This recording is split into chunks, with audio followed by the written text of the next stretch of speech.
बिस्मिल्लाहिर्रहमानिर्रहीम अल्हम्दुलिल्लाहि रब्बिल आलमीन वस्सलातु वस्सलामु अला रसूलिहिल करीम व अहली बैतिहि तय्यिबीन ताहिरीन अम्मा बअद फ़क़द क़ाला अल्लाहु तबारक व तआला फ़ी किताबिहिल हकीम बिस्मिल्लाहिर्रहमानिर्रहीम या अय्युहन्नासु अंतुमुल फ़ुक़राउ इलल्लाहि वल्लाहु हुवल गनियुल हमीद। 14 मासूमीन एजुकेशन की जानिब से आज हमारा पहला दर्स है और इस दर्स का उन्वान दुआए आरफा है। वो दुआ जो नवासे रसूल सैयदुश शुहदा इमाम हुसैन अलैहिस्सलाम की ज़बान मुबारक से निकली दुआ जो हर मोमिन के क़ुलूब को जिला बख्शती है और हमारे ईमान को ताज़ा करती है। लिहाजा आज के दर्स में दुआ की फजीलत और रोज़े अरफा और मैदान अरफात के असरार और रमूज़ को हम जानेंगे। अजीज़ान, दुआ इंसान का सरमाया, फ़ख्र, इबादत का जौहर, अपने रब से बंदे का राज और नियाज, मोमिन का असलह, अंबिया का तरीका, आइमा का शुआर और इस वसी कायनात में जहाँ इंसान किसी भी चीज का मालिक नहीं, इसके दामन मलकियत में वो गौहर यकता जो कुदरत ने उसे इनायत किया वो दुआ है। दुआ दर हकीकत पुकार को कहते हैं जो अपने रब के हुजूर किया जाता है, यानी अपनी तमाम तर दरखास्तों को, अपनी तमाम तर हाजतों को खुदावंदे मुताल के हुजूर पेश किया जाए। अलबत्ता हर दुआ और हर पुकार या हर दरखास्त को नहीं, बल्कि यहाँ पर वो दुआ जिसमें सदाकत, इखलास, इनकिसारी, आजी और मुकम्मल यकीन और एतमाद के साथ, पूरे भरोसे के साथ, अपने रब पर कामिल यकीन रखते हुए उम्मीद के साथ अपने रब के हुजूर इंसान अपने हाथों को बढ़ाता है और जब इंसान की आंखों से आंसू रवा होते हैं तो वो इसके सादिक और इसके इखलास के होने की सबसे बड़ी दलील बन जाती है। रसूल खुदा अहमद मुज्तबा मोहम्मद मुस्तफ़ा सल्लल्लाहु अलैहि वसल्लम इरशाद फरमाते हैं, अद्दुआ सिलाहुल मोमिन व अमूदुद्दीन व नूरुस समावाति वल अर्ज़। दुआ मोमिन का हथियार, दीन का सतून और जमीन व आसमान का नूर है। लिहाजा परवरदिगार आलम जैसे कि सूरह फातिर में इरशाद फरमा रहा है, या अय्युहन्नासु अंतुमुल फुक़राउ इलल्लाहि वल्लाहु हुवल गनियुल हमीद। ए लोगो, तुम अल्लाह के मोहताज हो और अल्लाह तो बेनियाज, लायके सताइश है। हर इंसान अपने रब का मोहताज है, लिहाजा सिर्फ वही परवरदिगार आलम जो कि बेनियाज है और लायके सताइश है।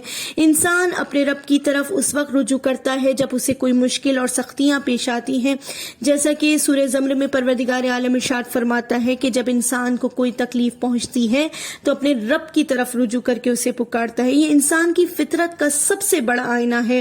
और रसूल खुदा अहमद मुज्तबा मोहम्मद मुस्तफ़ा सल्लल्लाहु अलैहि वसल्लम एक मकाम पर इरशाद फरमाते हैं, इत्फ़उ अब्वाबल बलाई बिद्दुआ। दुआ के जरिए अपने आप से बलाओं को दूर करो। दुआ को इतना बड़ा वसीला करार दिया गया है।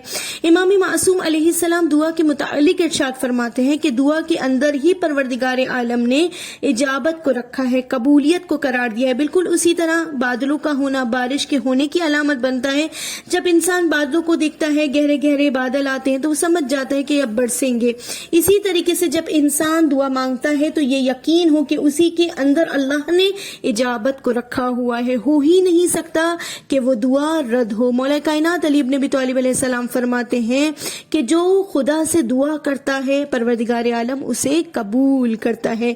लिहाजा ये अय्याम जो हम बसर कर रहे हैं, इन अय्याम को खुदावंद मुतआल ने इंतहाई बाबरकत और बारहमत करार दिया है। इन अय्याम में हम इस दुआ पर, उस मुनाजात पर गौर व फिक्र करेंगे जो रोज़े अरफा सैयदुश शुहदा इमाम हुसैन अलैहिस्सलाम जब आप सरजमीन अरफात में मौजूद थे और आप अपने खैमे से बाहर तशरीफ लाते हैं तो कुछ लोग इमाम के हमरा हैं। इमाम अलैहिस्सलाम दुआ के लिए हाथों को उठाते हैं और ऐसी दुआ पढ़ते हैं कि जो खुद इमाम हुसैन अलैहिस्सलाम की तरह जिंदा जावेद बन गई। ए आका हुसैन इब्ने अली, उस दिन आपने क्या पढ़ा कि आज भी जबले रहमत के पत्थर गिरिया कुना है। मौला, इश्क भी आपसे सीखना है और मुनाजात और इबादत भी आपसे सीखना है। खुदा को भी आप ही के कलाम से इंशाअल्लाह ताला हम पहचानेंगे। लिहाजा हम जानेंगे कि इस दर्स में, आज जैसे कि हमारा पहला दर्स है, लिहाजा आज के दर्स में हम अरफे के दिन और अरफात के मैदान के असरार और रमूज को जानेंगे कि अरफा का दिन कैसा दिन है कि छठे इमाम जाफर सादिक अलैहिस्सलाम इरशाद फरमाते हैं कि जो माह रमजान में अगर बख्शा ना गया हो और अगर उसे उम्मीद ना हो तो अगले साल, जैसा कि हर इंसान उम्मीद رکھتا ہے اور اسے معلوم نہیں ہے کہ شاید اسے اگلے سال کا رمضان نصیب ہوگا یا نہیں ہوگا، تو یہاں امام علیہ السلام ارشاد فرماتے ہیں کہ اگر وہ عرفے کے دن کو پالے تو وہ اپنی مغفرت کروا سکتا ہے۔ روز عرفہ وہ دن ہے جس میں خداوند متعال نے بندوں کو اپنی اطاعت و عبادت کی طرف بلایا ہے، ان کے لیے اپنے جود و سخا کا دسترخوان بچھایا ہے، اور یہ وہ دن ہے کہ شیطان کو دھتکارا گیا اور وہ ذلیل و خوار ہوا۔ ہمارے چوتھے امام زین العابدین سید الساجدین علیہ السلام نے روز عرفہ ایک سائل کی آواز سنی جو لوگوں سے خیرات مانگ رہا تھا۔ آپ علیہ السلام نے فرمایا، افسوس ہے تجھ پر کہ آج کے دن بھی تو غیر خدا سے سوال کر رہا ہے، حالانکہ آج تو یہ امید ہے کہ ماؤں کے شکم میں بچے بھی خدا کے لطف و کرم سے مالا مال ہو کر سعید اور خوش بخت ہو جائیں گے۔ یعنی امام علیہ السلام ایسے شخص کو بدترین شخص قرار دے رہے ہیں جو خداوند متعال کی رحمت بے کراں کو چھوڑ کر غیر خدا کے آگے دستے دراز بلند کرے۔ چوتھے امام علیہ السلام سے ہی روایت ہے کہ روز عرفہ عصر کے دن پروردگار عالم حاجیوں اور اہل عرفات کے ذریعے ملائکہ پر فخر و مباحت کرتا ہے اور مخاطب کرتے ہوئے فرماتا ہے کہ دیکھو میرے یہ بندے ہیں جو دور و نزدیک سے اس مقام پر اس منزل پر آئے ہیں اور نہ جانے کتنی سخت مشکلات کو سہتے ہوئے اور اپنے اوپر نہ جانے کتنی ہی لذتوں کو انہوں نے حرام قرار دیا ہے۔ عرفات اور مینا کے ان پتھریلے زمین پر رہ کر وہ میرے حضور عاجزی اور اپنی ذلت کا اظہار کر رہے ہیں۔ آج میں تمام ملائکہ کو اجازت دیتا ہوں کہ جائیں وہ تمام زائران الہی کے دلوں میں نگاہ کریں اور ان کے رازوں کو، ان کی نیتوں کو پڑھ سکیں۔